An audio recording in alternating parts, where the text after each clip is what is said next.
when you're married, there's no such thing as we're innocently flirting. No, the flirting period is off the table because you're now giving attention in a manner in which is uncomfortable if your partner was there.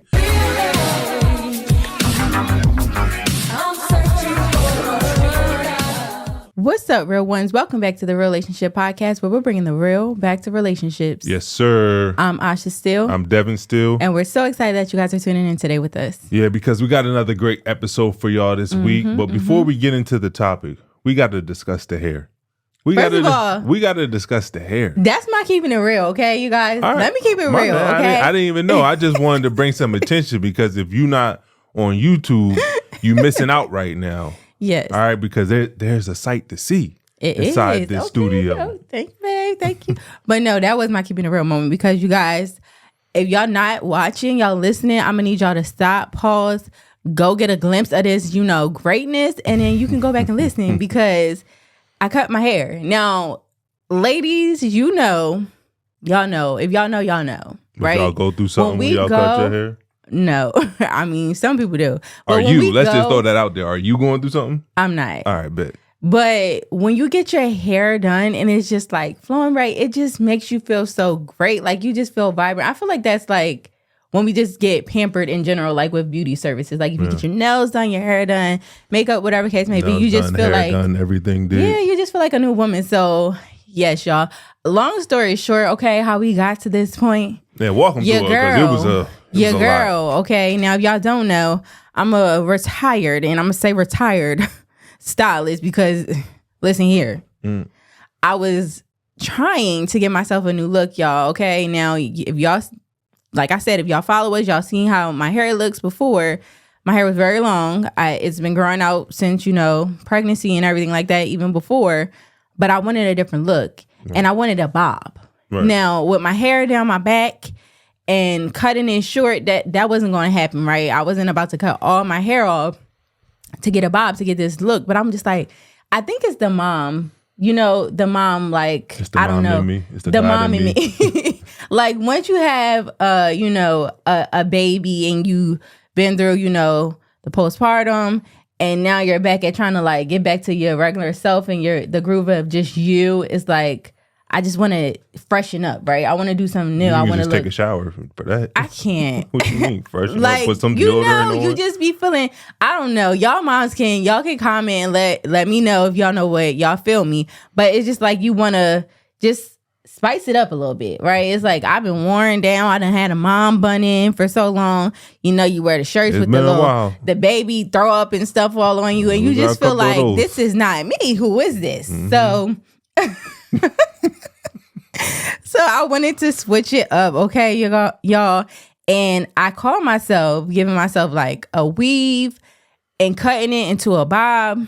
And I was over it because, like I said, my hair is really long. So it felt like a helmet on my head. Mm-hmm. I'm like, it's just too much hair underneath hair. It's not giving. Now you know what I went through for so many years of my life. Helmet is out. No, let me stop. I can't. Let me stop. Go ahead. So it was just too much. So I took it out. Now, not even realizing, I realized at the moment, but I was just so much into the look that I was going for. I cut the top of my hair. Okay. Now it's long. I done cut it to a bob portion. And now when I take the bob out, it's giving mullet. Okay. Jussie Smollett. You just why? Somebody done jumped her and cut her head. Why? Yo, I can't. But no. So I was just like, I can't do this. So I had to go and get my hair like layered. And like I told that man, I'm like, it's just giving. Like the layers is definitely layering. And it's just something about when you have a fresh cut, when you curl it or style it, it just has so much body and movement. It just flows a lot differently. So your girl feeling like a new woman, okay? And I'm loving it. Looking like a new woman. Okay. I'm loving it. Don't start. We can turn this off right now. We got the beginning of the episode. And we can end it now. We can tuck this back on tomorrow and put it out tomorrow. We don't got to finish this. I can't.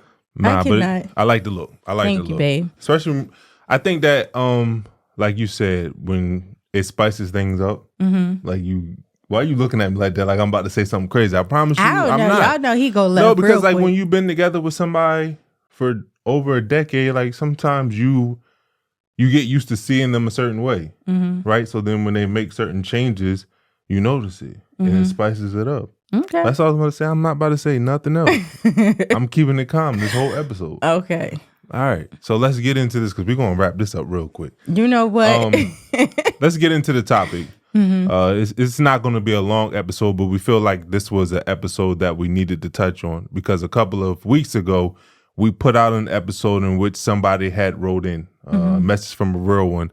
It was a woman who was talking about, she was thinking about leaving her husband for her work spouse, for somebody that she was, feeling at work. And when we posted this video on social media and went crazy, it really resonated with a lot of people out there who have dealt with this being the downfall of their relationship. Somebody stepping out on them with a coworker. And I know for me, I got like this, I guess, pent up anger, frustration towards like the whole work spouse, work husband, work wives things because being fully transparent, my childhood was ruined from a work spouse. So I already have like I feel some type of way about it. Right. You know what I mean? And to see there have been a lot of other people who have been impacted by this, we wanted to just create an episode about how you can avoid, even falling into that, developing a work spouse. And you know what's interesting to me? What? Is when I was doing some research online, not everybody sees a work spouse as a bad thing.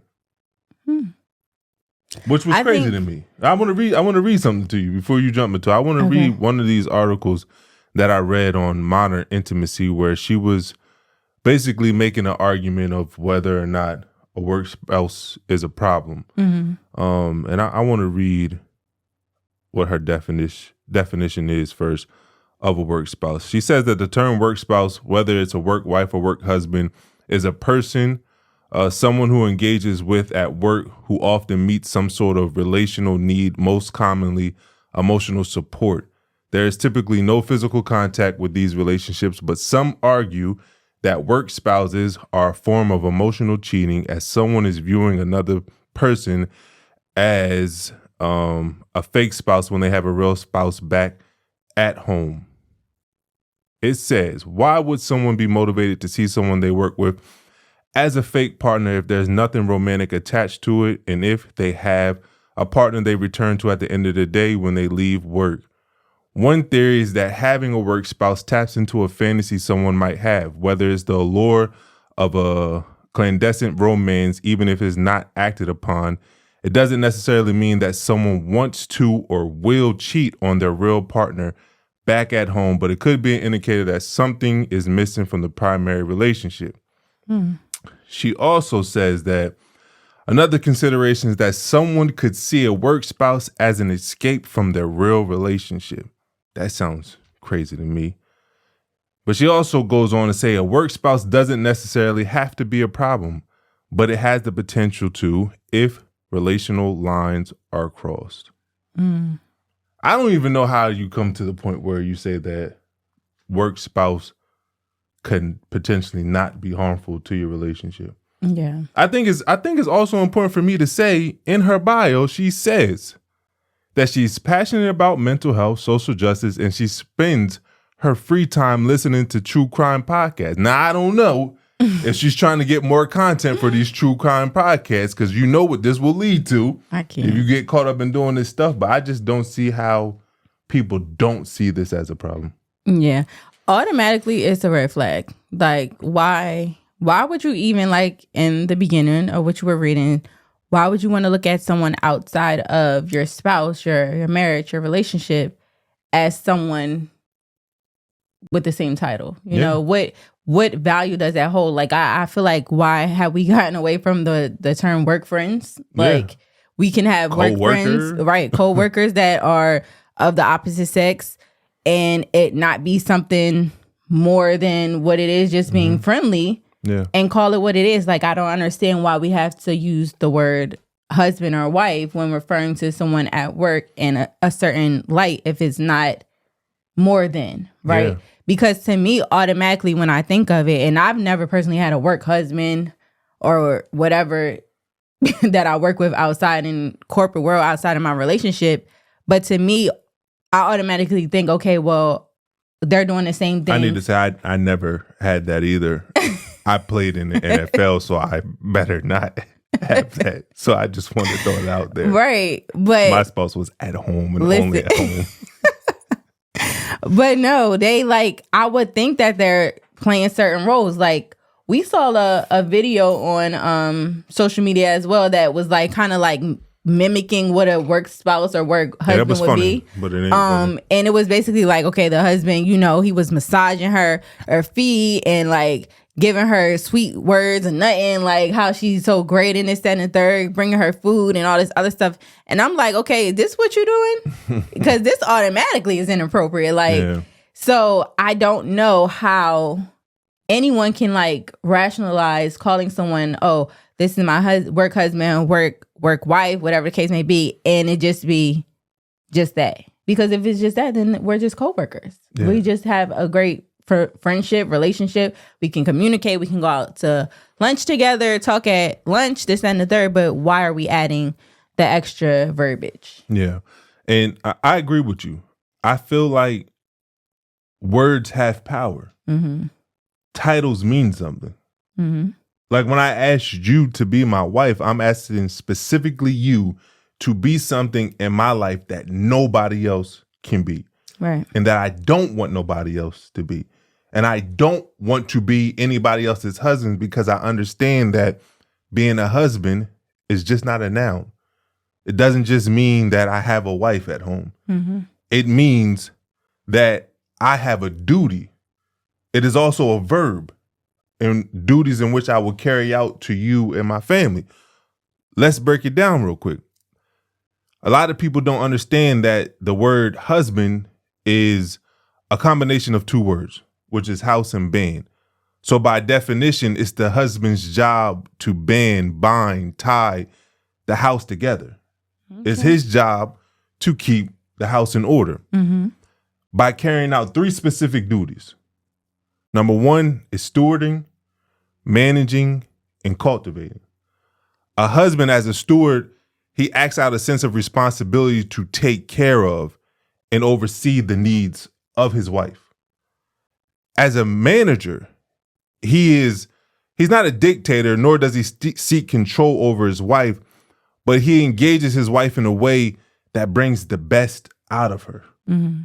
And finally, as a cultivator is somebody who is going to prepare something and produce it to its fullest potential. So as a husband, it's my job to bring the best out of you. Who you are during or at the end of our relationship should be so much better than when you entered the relationship, because I'm supposed to try to bring the best out of you. Mm-hmm. That's the point of being in a relationship together. So I understand that people just think of a spouse as a noun, as a title, but there are verbs that come along with it.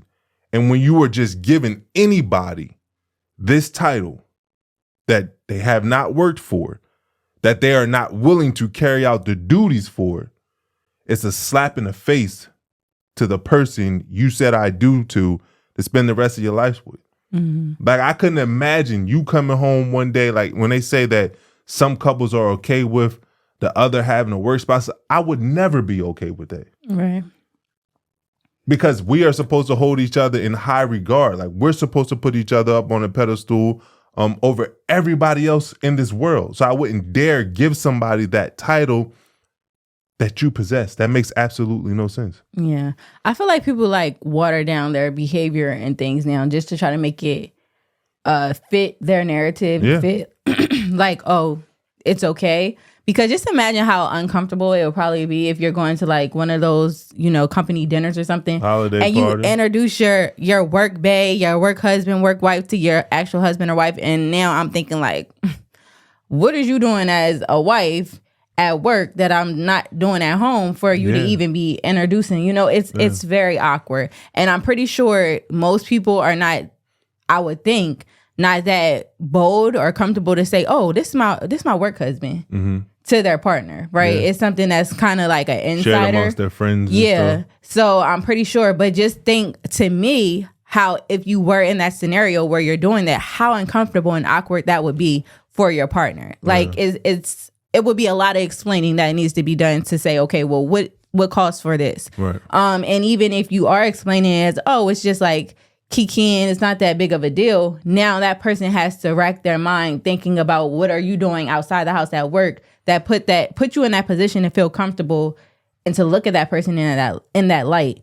So I think people don't realize, like you said, how much words have power and what it starts to create, and not even just create as far as just the word, but now the actions, because that's when people feelings and emotions start to lead to something else. It may start, oh, it's just a little joke, or it's just a friendly, gesture of me sitting up here because we just hang out and we get along so well, just that and the third. Yeah. But just imagine how now you're creating that space for that person to now feel like they have that close of a relationship with you. Yeah. So when you do start to have turmoil, which we'll get into deeper as we continue to talk, but those issues that start to come up in your household with your real wife or your real husband, now you go to work and you're venting or you're sharing things with that work husband or wife, and now things start to get a little bit deeper than what we expected, And so I think that's where, for me, the issue, it just begins from the beginning, because I'm looking at what can be versus what is now. Yeah. I just thought about something when you were talking. Me and you did an episode a while ago where we discussed how we don't know what to call our in-laws. We struggle to call them mom or dad because, number one, we know that title means something. Right? Mom, dad means something. It doesn't mean they just gave birth, but they helped raise you. They helped cultivate you. Why are y'all so comfortable calling other people's spouses work wives and work husbands when you won't even call your in-law mom or dad? How does that make sense? Yeah, I don't know. I have no idea. It doesn't make any sense to me that somebody will be willing to just give away that type of title. But I ain't here to judge. Do your thing. I think for this episode, it's important for us to talk about how you can avoid that disruption in your relationship. Because one of the things that they talked about in this article that really stuck out to me is that one of the reasons why someone could see a work spouse or have a work spouse is an escape from their relationship. I think the first question is, why are you trying to escape your relationship? What is going on in your relationship that is so bad that you need to escape? I get people need breaks from their relationship. You need to go to the gym, work out, go get your nails done, hair done, everything did, just to get away for a little bit. Right. There's a difference between taking a break and escaping. Escaping means you're running from something. What are you running from that's causing you to run towards somebody else? Right. And we talked about this a lot in episodes where it's self-disclosure, where you're not getting something at home and you may have, or you're probably not bringing up what you need. So then when you're getting it elsewhere, it feels good.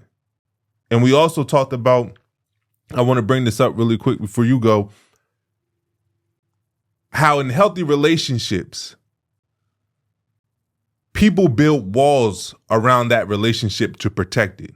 And within those walls, there's little windows where people can see into the relationship, but they can't penetrate it. They can't get in because it's protected by these walls. Right.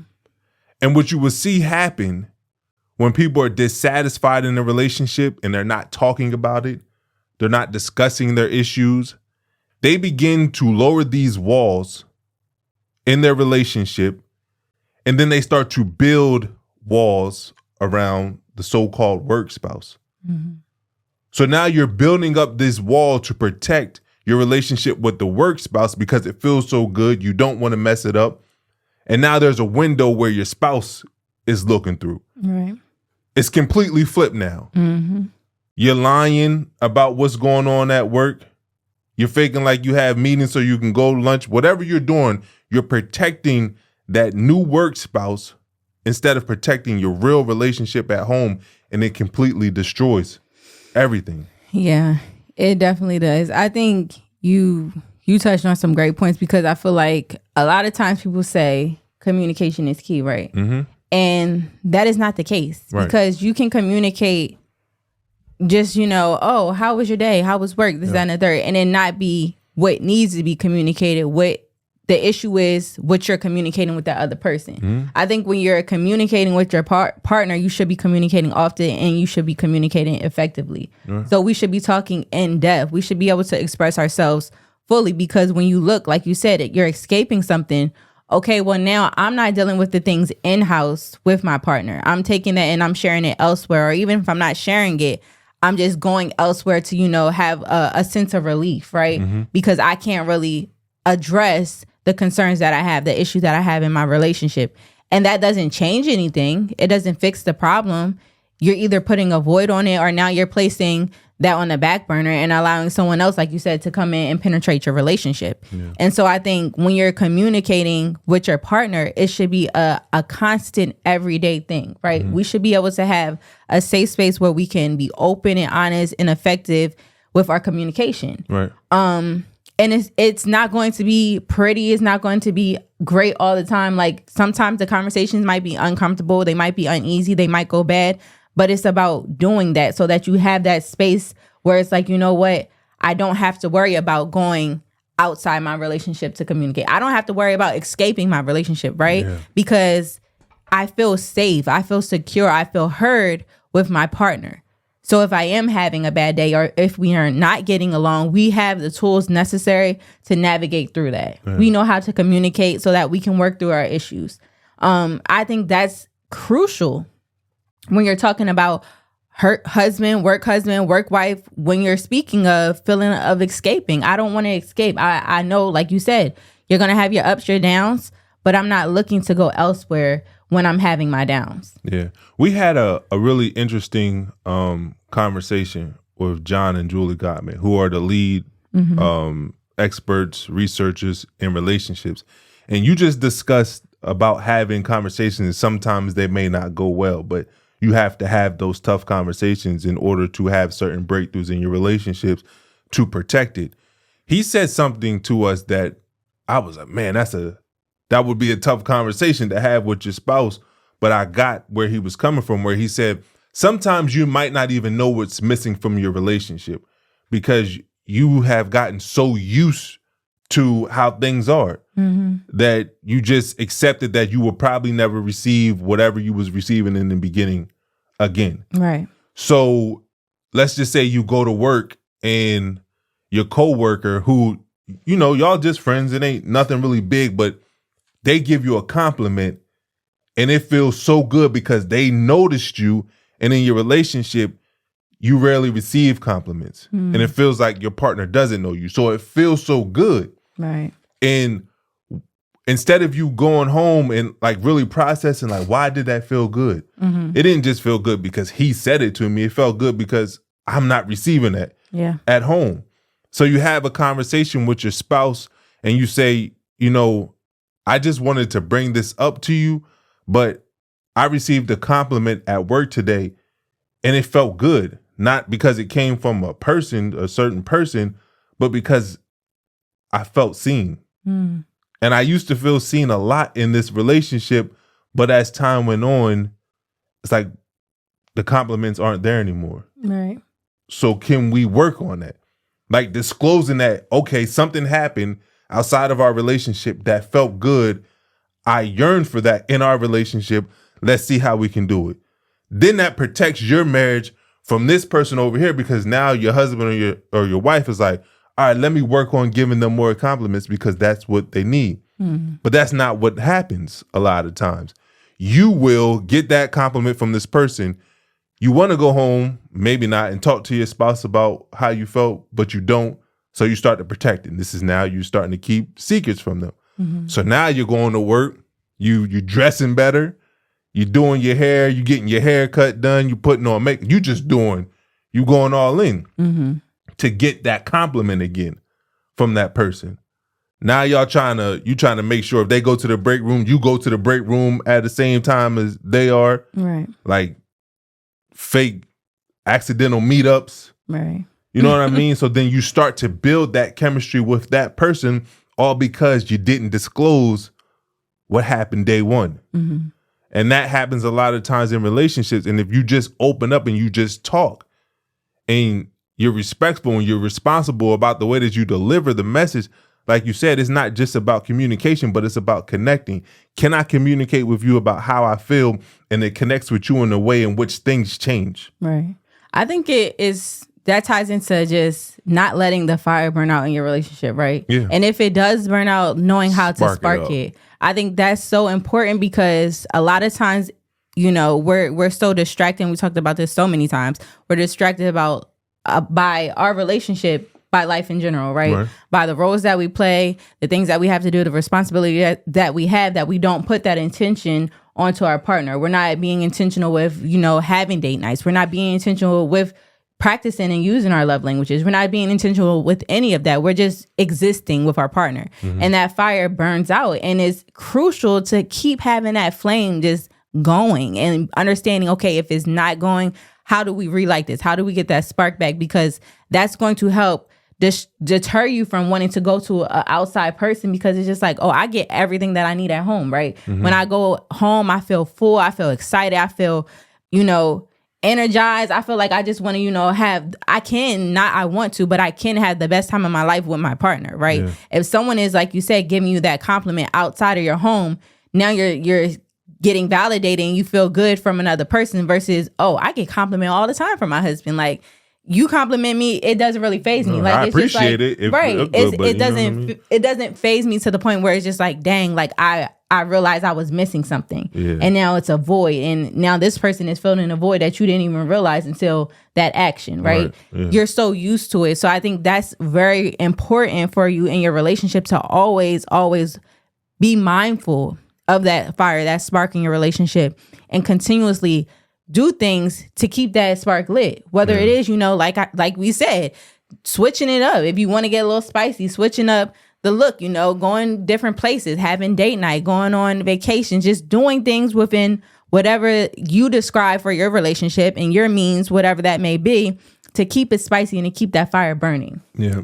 I think the next thing to do would be to make sure you're repairing regrettable events. Because like you said earlier, a lot of times when you are finding this connection at work, you start to vent about issues in your relationship. Yep. But if you're repairing the issues and the negative events that happen in your relationship, there's nothing to vent about. But what most people aren't doing is sitting down and saying, hey, this happened. This is how it made me feel. And this is what we need to do to move forward to make sure that neither one of us in this relationship feels like this again. Right. Instead, you may bring things up. It turns into an argument. You never get to a resolution, because that's how a problem is solved. If you never come to a resolution, you didn't solve the problem. If y'all just talked it out and y'all thought it was all done because you got to say what you got to say, but there was never, this is how we're moving forward. This is how we can avoid this in the future. The problem's not solved. So then you go to work with this frustration and you feel like you can't talk to your partner because they're not hearing you, because behaviors are not changing. So you start to voice whatever's going on to somebody that you think is just a friend. But in all actuality, they're collecting data to see how they can manipulate that information to get what they want out of you. Everybody's not really there for you. Like, we have to have some discernment in our lives about people who are really there for us, who support our relationship, who support our union, and are just not trying to find a way in to destroy it. I think a lot of us are lacking that type of discernment, and we think that everybody is there for us. They want to hear our problems because they care so much. No, they're collecting data so they can use it in the future. Yeah, I think you have to be intentional with just in general, with what you're putting out into the world, what you're giving other people, what you're, like you said, allowing them to perceive from your relationship, from you, because it would be the downfall of your relationship. And that person, lo and behold, you thinking like, oh, it's not really doing nothing. They'll be off just living their happy life, going about their business. Yeah. Your work husband, your work bae, go home and everything's good for them. But for you, your life is in shambles. Yo, that's crazy, because I was reading the story. Yo, there was this crazy story. I'm gonna tell y'all the topic of it. Darn, did I delete it? I did. Oh, man, I wish I didn't. But I was reading a story when I was doing the research for this, about a lady who was sharing her story about how a work husband ruined her relationship. And she was talking about how it just started off very platonic. They was just friends. They worked on certain projects together. They would see each other in the hall when they would just look at each other, and then the looks turned into highs, and then it turned to full-blown conversations. Then they was working on more projects together. Then it was sending emails to each other like, hey, let me know when you're going to lunch. We can go on lunch together. Mm-hmm. They was doing this type of thing. And she didn't think that it was a big issue, that it gave her like this. She said everything was great at home. There was absolutely no issues with her marriage. It was perfect, but she was 29. She was in like the fashion industry. They party a lot. They do all this type of stuff. She thought it was just like a little innocent flirtation with a coworker that she didn't feel like she had to discuss with her husband. Mm-hmm. And then one time they had a job in LA. She's from New York. They flew out there. They had a company party, 3:00 in the morning. The work husband texted her, do you want to come down to the room? And she blindly says, oh, I didn't think that anything was wrong with it. That I just wanted to, get the nightcap of flirtation and then go back to my room. Mm. So then one thing led to another. They had sex. She said she was feeling guilty while it was happening, but she was like, well, I already started. I might as well finish. So she got done, was texting the guy, I feel so guilty, this, that, and the third, and he entertained her for a little bit, but she found that he wasn't as emotional as she was. Mm-hmm. Like she was overwhelmed with guilt and all this other stuff, and he didn't really show that. And it's like, duh, he ain't married. He's single. Right. You married. So you gonna risk everything for somebody that clearly doesn't have the emotional attachment that you have, because they can care less if their actions ruin your relationship, because it's your job to protect your marriage, not the other person's. Yeah. And it's just like how these subtle, oh, this is innocent. Like, no, none of that stuff is innocent. If you won't do it in front of your spouse, no, it ain't innocent. There's no such thing as a innocent flirtation. It's an oxymoron. Absolutely when you're not. married. Absolutely. When you're married, there's no such thing as an innocent flirtation. When you're married, period. When you're in a relationship, period. But I when was you're trying married, to decipher between singleness. Yeah, when you're married, there's no such thing as we're innocently flirting. No, the flirting period is off the table, because you're now giving attention in a manner in which is uncomfortable if your partner was there. Exactly. It's inappropriate. So at the end of the day, we don't need to be doing any of that. There should be absolutely no flirtation, no flirting, because you see how the domino effect goes. One thing leads to another, and you thinking, oh, this is not that big of a deal. Well, what are we ending the nightcap? The word choice and everything it's not fitting. I gotta send you this. I gotta send you the story. It was a really good story, the way she spelled it out. It was really interesting. Mm-hmm. I'm gonna send it to you, but it's just like, how did you not know? Yeah. How did you not know? And how did you say that everything is great at home, yet you fall for this? Right. Because if it was great, I don't know how you land in someone's room at 3 a.m. and not realize what you setting yourself up for. She told him, like, I think it was 3 or 4 months later, and he forgave her. She had to quit her job. This was she was getting paid 6 figures. I think it was like $106,000 a year in her industry. She quit the job in order to try to build up trust with her husband again. But then the pandemic hit. So she didn't have no way to make no income from her family. So she had to go on unemployment until she was able to find a job again. But this is like the impact that these type of decisions have on your relationship. You think stuff is just innocent. You think that it's never going to lead to nothing. I think the biggest issue with a lot of humans is we think that we have more willpower than we actually have. We think that we can put ourselves in situations that it's never going to happen. Yeah. You know, when I decided to change my life and become a better man for you, I had to remove myself from certain environments. Because before it was like, oh man, I can go to the strip club, this, that, and the third, and I ain't going to do nothing. Nothing going to happen. Now, I don't have that much willpower. And I would be foolish to think that I possess the type of power that can hold off on those type of influences. The smart man does not put himself inside that type of situation and think that he's strong enough to suppress whatever urges he may have to do something. The smart man removes himself from those type of situations, so he's never put in that type of position. And the problem is too many of y'all are putting yourselves in situations thinking that it's just innocent, thinking that you're strong enough to never allow it to escalate to a certain place. But that's not the way life is. You have no idea what's going to happen to you one day, what's going to come out of you if the urges are too strong for you to fight off. So why even put yourself in that type of situation? Yeah, you better fight off the urge. I'm fighting that thing like Mike Tyson. I ain't even worried about that. Yeah. But that's why I don't put myself in certain situations. I don't want to be around certain things if it doesn't support the health and the growth of our marriage. It doesn't make sense to me. It shouldn't even be a position to be that you should be in where you have to have an urge, right? Yeah. That's my whole thing is like if you're in an environment or if you're in a situation, you're communicating with someone where the urge is there to begin with, it's a problem. There should never be that position where you're at where you're having urges to do anything because automatically you know it's going to lead to something else. But before we wrapped up this topic, I really wanted to like throw out my last, I guess, word of advice for not or avoiding this happening in your relationship. I think it's so important for people to understand to don't expect for your partner to complete you or your partner to define or determine what your happiness is, because I feel like a lot of times people put so much of their value into another person that when things aren't going right, then they feel like they got to seek something elsewhere, right? So I'm not happy at home.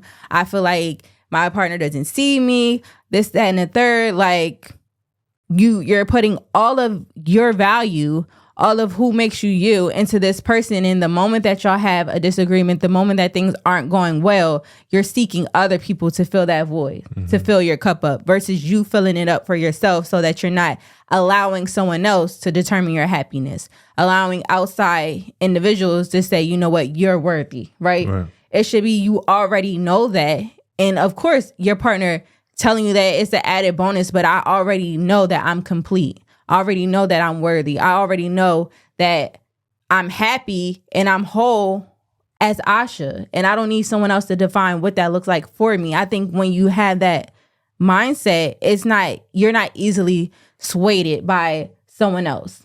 Someone coming into your relationship or someone giving you a compliment or someone, approaching you in a certain manner. It's not like, you know what? I'm not, like we spoke about earlier, I don't have this void where I need it fulfilled from another individual because I already know what I possess. I feel like once you have that, it's like you're not seeking attention. You're not seeking for validation from other individuals. Yeah. That's all I got to say on the topic. Stay away from the work spouses. Stay away from the work wives, the work husbands.